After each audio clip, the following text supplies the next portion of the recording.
What's up, guys?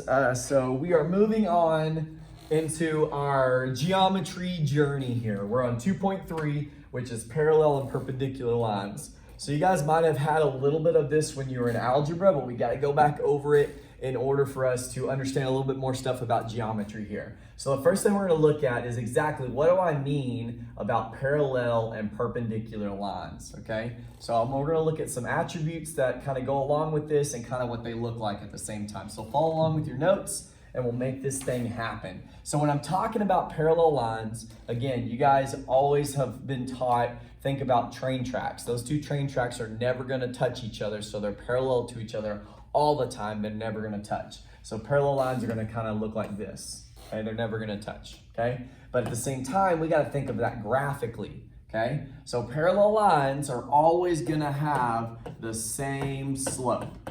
So if I need to create two parallel lines, they're going to have the same rise over run, the same slope in the equation. So same slope means they're never going to touch. Okay.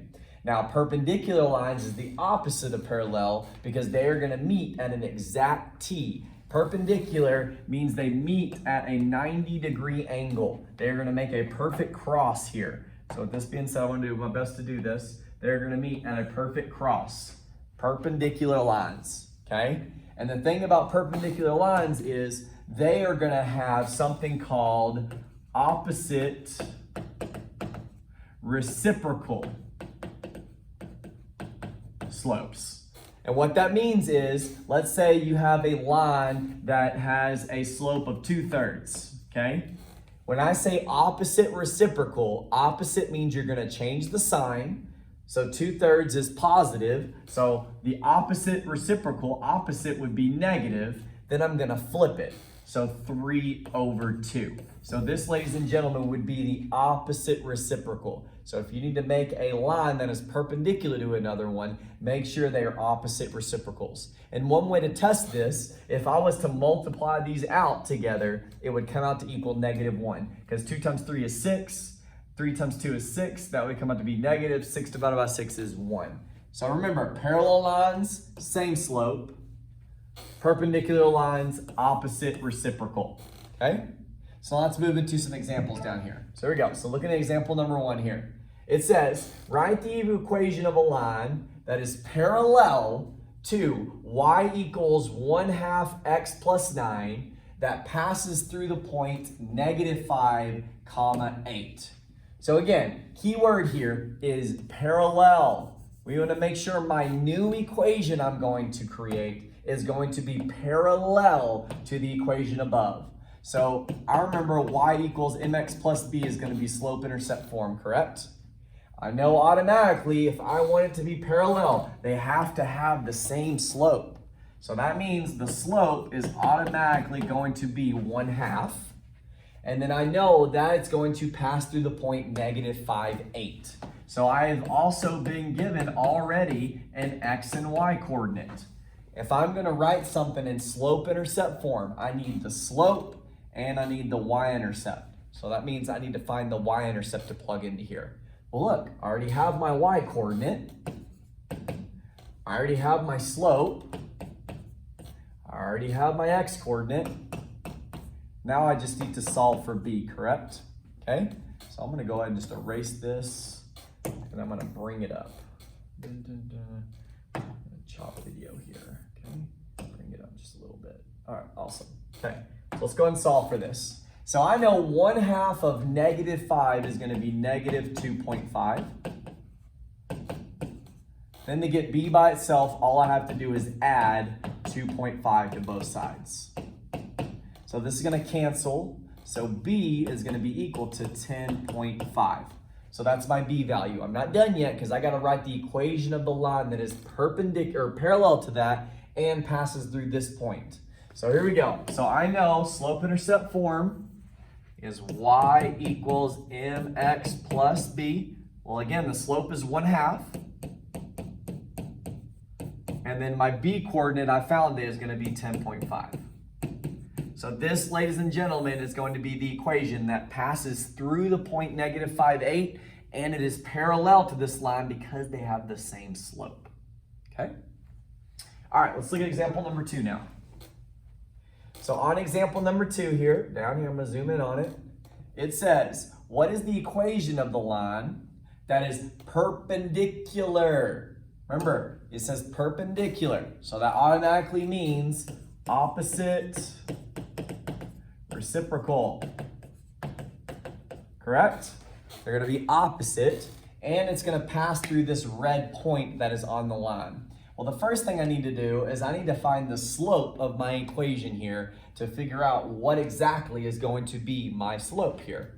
Okay, so here we go. So I'm just gonna take 2 random points. So it looks like it's touching right here at this point, and it looks like it's touching right here at this point. So I automatically have a negative slope. So I'm gonna go down 1, 2, 3, so -3, and then I'm gonna go over 1. So it's rise over run, correct? Rise over run. So that means the slope of the line given here is going to be rise over 1, which is going to be -3 here, okay? So the opposite reciprocal, that means I'm going to change the sign and I'm going to flip it. So that means my new equation that I'm going to create is going to be positive because this is negative. So the opposite reciprocal is going to be positive, and I'm going to flip it, which is 1/3. So ladies and gentlemen, your new slope is going to be 1/3. But now I have to have the equation run through this red point. Let's go ahead and count it out. So I'm going over 3 and down 2. So that means this coordinate is going to be 3, -2. So I got to create the equation that is going to go through that point and is perpendicular to this one. So here we go. So I'm going to use slope-intercept form again. So y equals mx plus b, correct? I've been given the x and y coordinate, so let's plug that in. Y is -2. My slope is going to be 1/3. My x coordinate is going to be 3. Okay? 1/3 of 3. 3 divided by 3 is 1. Then I'm going to subtract 1 on both sides. Cancel. -2 minus 1 is going to be -3. So I have my b value. I have my slope. Now all I have to do is write it in slope-intercept form. So y equals mx plus b, or -3, which is going to end up being my equation. Let's go and just check it out and see if it runs correct here. I'm going to erase all this. Let's go ahead and just graph this real quick. So I'm going to -3. Okay, my slope, I'm going to go up 1 over 3. So up 1 over 3. Up 1 over 3. Oh, hold on. Messed up. Up 1 over 3. Dang, that looks pretty darn straight to me. And look, it's gonna, if I draw this line, it's gonna be exact T with that line. Boom, okay? All right, and lastly, let's look at example number 3 here. Let me exit out of this. Let's move on to example number 3. Let me zoom in on it, okay? So are the lines below parallel, perpendicular, or neither? So let's go ahead and just look at their slopes. Remember, if they're parallel, they have the same slope. If they're perpendicular, they have opposite reciprocals, meaning they have opposite signs and they're flipped. Let's go and look. They have opposite signs, but 2/5 and 2/5, they didn't flip.